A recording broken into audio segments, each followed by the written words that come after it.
It's a long way to Tipperary, it's a long way to go. It's a long way to Tipperary, to the sweetest girl I know. It was early August 1914. Britain declared war on Germany. And because Canada was part of the British Dominion, Canada's involvement was automatic. Canadian, Australian, New Zealand and South African troops were known as the Dominion Forces. Canadian troops first saw action in March of 1915, told to hold the French town of Neuve-Chapelle against the advancing Germans. The following months, the Second Battle of Ypres was the first time Canadian troops had encountered the use of chlorine gas. Within 48 hours, the Canadians had suffered 6,000 casualties and 2,000 deaths. While the Battle of Passchendaele cannot be overlooked, the most notable battle for Canada, Vimy Ridge, which began for the Canadian troops on April 9, 1917. 4 days later, the Canadians claimed Vimy, but at a cost of nearly 4,000 lives. On November 11, 1918, armistice was declared and the troops came home. More than 600,000 Canadians, men and women, took part in what is now called the War to End All Wars.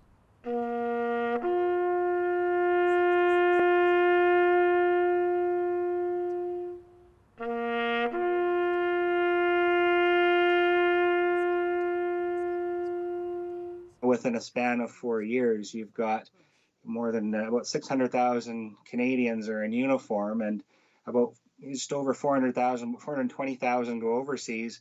And of those, there's about 350,000 serving on the Western Front in some capacity. And so you've got, in a very short period of time, a huge number of young men who, when the war ends, go back to Canada and have had this shared experience. The Legion really got its start probably in 1917 with the formation of the Great War Veterans Association, which was the largest national group that was in existence at the end of World War I. A number of veterans organizations are formed. The Legion in Prince George here was established on the 22nd of November, 1926. It's one of the old legions in the country. The starting of the Legion here was done by Dr. Allred. He was the first president, and the Legion was incorporated on the 22nd of November, 1926. A year later, they formed a ladies' auxiliary, and it was Mrs. Roddice, who was the first president of the ladies' auxiliary, and then it carried through with a succession of others who have streets named for them all over Prince George to keep that Legion going and build it up. 15 larger organizations and a number of smaller groups and smaller communities formed as those who experienced conditions we today can only imagine needed a bond. But certainly when the war ends, there's a number of veterans organizations forming. Some by unit, regiments would have their own associations. And you're getting all these pockets of veterans groups just forming together just to have camaraderie and an understanding ear with people who went through common experience. And I think that's a very normal human characteristic to be with people who have shared some sort of experience. And again, if you served on the Western Front, that experience was at best traumatic and life-changing. And so that was a natural byproduct.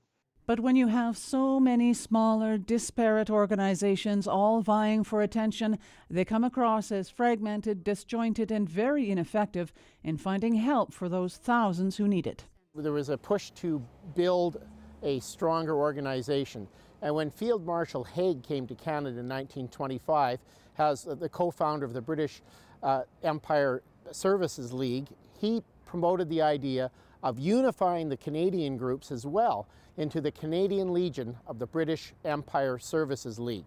And in 1925, when he made his trip, that was followed up with the convention in Winnipeg, which led to the founding of the Legion. And it was followed by official recognition, an act of Parliament, and the Charter in 1926. It's the precursor to the Royal Canadian Legion, but of course it's just called the Canadian Legion at that time. It doesn't get the title Royal Canadian Legion until 1960, but it is the same organization.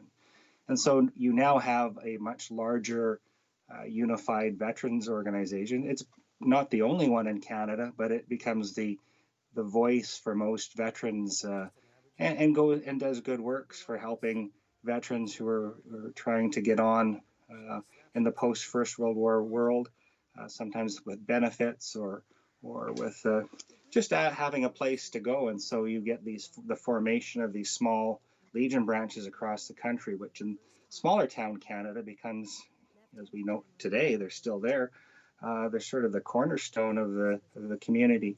As the years pass, the Legion has hundreds of thousands of members, all with a shared experience, all the veterans of the Great War. During the Great Depression, the Legion was invaluable in helping veterans through hard economic times. But the calendar marched through the 20s and into the 30s. The political landscape was changing again.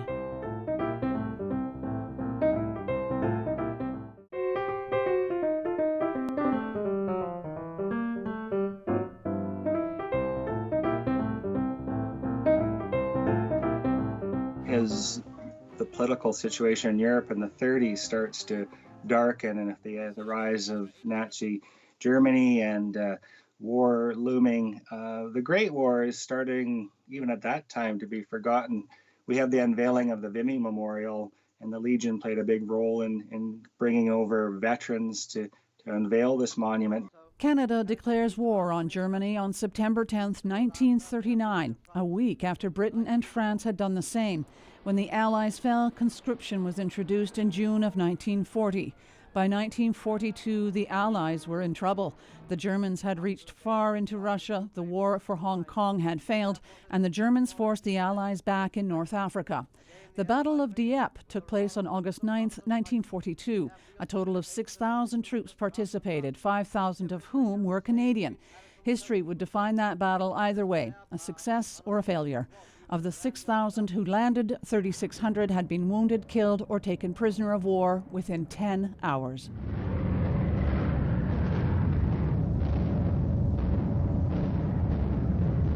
Canada's defining moment came 2 years later at Normandy. The Canadians were responsible for Judo Beach. Nearly 14,000 Canadian troops landed in Normandy on D-Day. Remarkably, there were only 1,000 casualties, 359 of which were fatal. At the end of the Second World War, more than 1 million Canadian men and women had served. When the boys came home from the Second World War, there was the Legion. Now, the welcome they received was not exactly a wholehearted one. Many of the Great War veterans felt that this was their club and these guys should form a new club themselves. So that is often a problem when you have these generational differences.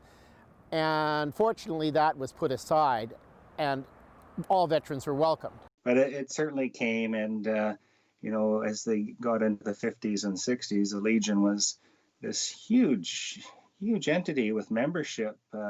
You're talking hundreds and hundreds of thousands of members, and this organization was so strong, and while not a political organization, certainly could put pressure on governments for change and for advocating for veterans' rights. And they did great things, especially after the Second World War, with pushing for bills in the House of Commons for veterans to have veterans housing and opportunities to go to school at the taxpayer's expense, and just to get them back on their feet. The first major conflict after the Second World War was the Korean conflict. Between 1950 and 1953, 26,000 Canadian troops were fighting in Korea, and 516 lost their lives. Canada remained in Korea for another 3 years as military observers. Canada's status on the conflict front changed in 1956. It was the Suez Canal crisis that led to Lester B. Pearson and the creation of the world's first peacekeeping missions. I started out as an apprentice soldier in 1959 as a 16-year-old apprentice. Did 2 years in Shiloh as an apprentice, graduated that, and then I was posted to Winnipeg, where I met my wife. Got married underage, and of course that caused consequences in the military. I ended up staying in Canada when the regiment went to Germany. John Scott served in Germany and in Cyprus and retired from the military life in 1977. Naturally, he sought to join the Royal Canadian Legion Branch 43. Well, of course, at that time the Legion had about 5,000 members. here, this branch had about 5,000 members, and it was a very, very busy place. You couldn't really get in, and of course it had a lot of the old Second World War veterans, some First World War veterans still, Korean War veterans, and so they didn't really have time for a young fella at that time, and besides you could hardly get a chair in the place. So I ended up joining Chilliwack for a while. Lots of guys my age there.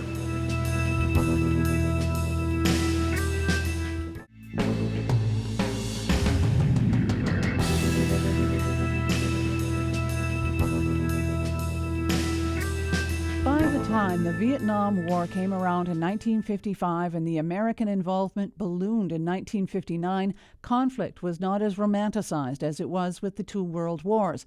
And even in Canada, which did not participate in that conflict, the military was seen in a different light. Oh yes, like I served throughout the Vietnam era, and you were not well, in the civilian population didn't accept you. You were a baby killer, even though, you know, we didn't do any such thing, but that's what they called you, baby killers, and you were just in the army to kill people. And so, of course, that was the in thing, because Vietnam was going on, and there was all the hippies were rioting against the veterans of Vietnam. And the veterans of Vietnam, the U.S. veterans, still are somewhat not accepted, although there is a realization that their country treated them very badly.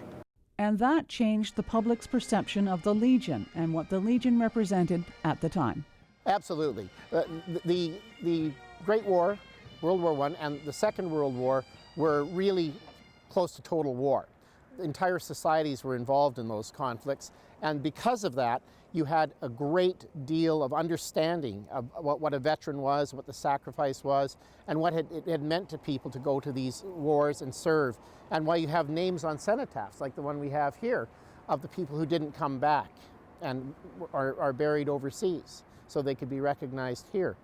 The most recent conflicts had Canadian troops in Bosnia and the Middle East, in places like Iraq and Syria. The largest commitment was to Afghanistan in 2001, and that ended as recently as 2014. All the while, the Legion has carried on. The Legion, of course, went through a number of different phases over its existence. From a high point of over 600,000 members, we're now at, I think, under 300,000. And a lot of this has to do with is the passing of that generation of soldiers who fought in the Second World War in Korea, and many who were in peacekeeping operations or NATO operations after that. Their generation is fading. But then we have new conflicts, more UN missions, Bosnia, Afghanistan, and so on. All of these have added an impetus for veterans to join and support an organization which is there to support them. Some of those who served in those conflicts were members of the Rocky Mountain Rangers. Honorary Colonel Tom Newell has fond memories of the Legion and personal ties. My grandfather was a World War I vet, so in the early 1920s when the Legion came about, he joined the Legion. And it was a way for people who had served and had now demobilized, they could actually get together and do their war stories and keep the camaraderie going. So my father, after the Second War, same thing, but he went into the reserves initially, and then after he was out of the reserves, he joined the Legion. But the Legion is in trouble. While there are just under 1,400 branches across the country, the membership numbers are falling, and their numbers are dwindling locally and elsewhere. 2017 here at the Remembrance Day service, I was sitting not far from here, and two of our veterans were there, and I said, you know, we've got to get some pictures. So we had 5 World War II veterans. 4 of them have passed on since. The nature of conflict has changed as well. During the 2 world wars, they were global in nature. The young men and women of whole communities went to war. One of the things that people fail to realize is that when they recruited for First World War, Second World War, they recruited and made whole units right in the area they were in. So when they went wherever they went as a group, and they fought as a group, and they came back as a group. So they were brothers in arms throughout the whole thing, knew each other sometimes from birth. But the Legion basically is for individuals who have demobilized and who still want to retain it, that camaraderie they had in the military. And after the First and Second World War, there was enough numbers of ex-servicemen that obviously that was a viable thing. I think now in the new age, let's say since Korea, things have changed. There's more things to do now, and the actual wars that Canada's been in since, well, if you have 2 people from Rocky Mountain Rangers and Prince George assigned to Afghanistan, they come back, well, their guys that they served with are spread out across Canada. In hindsight, I think they could have done different things to probably draw these younger veterans in. They've tried very hard with the Afghanistan veterans, but it's such a generational gap. The numbers, the percentage of Afghan vets joining the Legion is just not what would have been after the Second World War or after the Korean War when these guys came back. And so there is a change, and we're seeing it in the membership numbers now that are, they have declined. It's still a huge organization, but it dipped below the 500,000 mark some time ago, and those numbers are just not. We're losing more veterans who are Legion members than we're gaining year after year.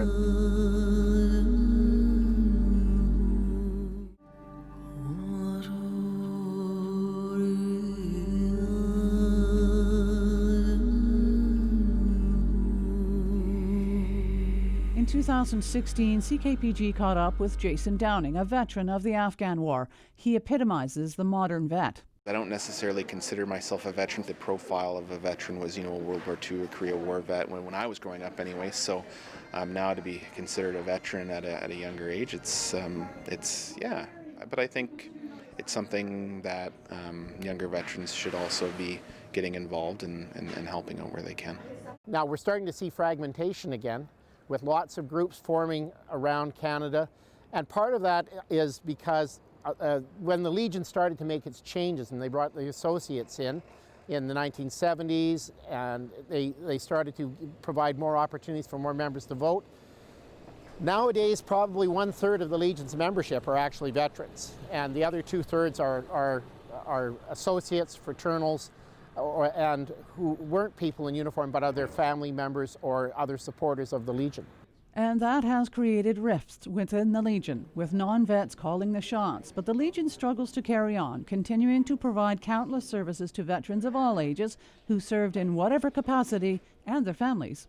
The Legion does a lot of things. One of the big things that I think the Legion is best known for is the promotion of Remembrance through the annual Poppy Campaign Fund, in which people are asked for donations to the Poppy Campaign to help support veterans, to help support Meals on Wheels, to help causes supporting seniors and veterans, and to also support things like the Remembrance Day contests that we operate in the schools. So these are probably the main things that we know of for Legions. Legions also operate a service officer, and what the service officer does is he acts as a person who can be an advocate for a veteran who's having some trouble with bureaucracy or is a bit down on his or her luck and needs some help. And the Poppy Fund is there for that service officer to administer to help and support those veterans. The Legion also advocates at the federal level on behalf of veterans. Our veterans have dedicated their lives to the defense of their country. They deserve our gratitude, our respect, and our support. It means the opportunity for them to talk to a real Veterans Affairs caseworker and to talk face-to-face to them and get looked after at any time of the year. And with success. And we'll reopen those 9 Veterans Affairs offices the Harper government closed. John Scott is the service clerk for Northern BC. Often when I have a problem with a veteran who is more than I can handle, where I can't just look after his dental needs or something like that, I will refer them to them. So there's an awful lot of services that we have for them, and a lot of them are not aware. And we also help them fill out their forms. If they have an injury, and a lot of them don't even know that they can claim for their injury. And when they do claim, they say the wrong things. There's so much going on for young people out there, and they don't realize the benefits. And they're healthy, right? And they're young and full of vinegar, and so they don't see a need. And but we still look after them regardless. And eventually, some of them come around, but they don't. Locally, it's those young people they're appealing to. Prior to the COVID-19 pandemic, they opened their doors to live mic events. That was kind of like the Danny Bell thing, and Danny Bell has really helped this Legion out. He brought in groups, and they sang and danced, whatever they wanted to do, jokes, and it was very popular with the younger crowd, and that's where we're looking for now is the younger crowd. People perceive us as a bunch of old fogies, and some of us are. I'm getting up there myself. Somebody might call me old one day, but anyway, that's our aim, is to attract young people. And it was attracting young people to the Legion, paying the bills, but then COVID-19. It's had a big effect on our branch here. As you know, we're only allowed to have 50 people in, and that's counting our staff. So basically, we can only bring about 44 people in here at a time. We don't have that much revenue coming in because we can no longer have our dances. We can no longer have our Danny Bell events that were here that brought us in the cash all the time, so we could stay open. The key is the young vet in Sheldon Clare's mind. It's great to have all those family members and supporters who've been running the Legion and being caretakers of it for so long, but the veterans are the heart of it, and they really need to be contacted. They need to be encouraged to join up. They need to see this as their organization again. And I think that's probably the main thing, from my perspective anyway. As a national organization, they're at a crossroads. They're really having to look how to make the Legion relevant and vibrant, and what form that will go on in the future. And those are questions I know at Dominion Command they're having to ponder all the time. We're not, and hopefully we never have the influx of veterans, because that means we're not having a war like that. So they have to do and work in different ways. And I think as we've gone into a new century, the Legions had to adapt. And I think they've done an amazing job doing that. But it's going to be on a smaller scale. It has to be over time. And it's just one of those things whereby at what stage will there still need to be a Legion 20 years, 50 years from now? I hope so. Just an honor to belong to the Legion, and we do a lot for our communities. That's one of the biggest things. And we have our veterans and their families, but also our communities. We do a lot. We try to be involved as much as possible and donate our time and things. And Remembrance Day, get involved in our communities, go out and guest speakers and things, and so it's quite rewarding. I'm told that the Legion is the silent giver, that you don't go out with big check presentations and things. You just kind of subtly work behind the scenes. And yeah, like we don't try to make a big issue like we're doing something special, but we're not allowed to have huge bank accounts, which we don't have anyway, especially here. But when we have monies, and if there's areas that we can help, and we donate, and we love to donate, and that's what it's for. I mean, all of us we're fine, most of us people, but we like to help other people, and it's giving back. Well, it's very important for us because we're standing in uniform of our predecessors. I've alluded to Hill 70 participation with Rocky Mountain Rangers there. That's important to us. We visited all the cemeteries where Rocky Mountain Rangers didn't come back from, and that was highly emotional. And so that's why it's important for us to keep that cohesiveness within the unit, because they could be deployed to a combat role anytime, anywhere. So while we will not be able to show our appreciation in person to all those who have served and are serving, thanks is offered regardless.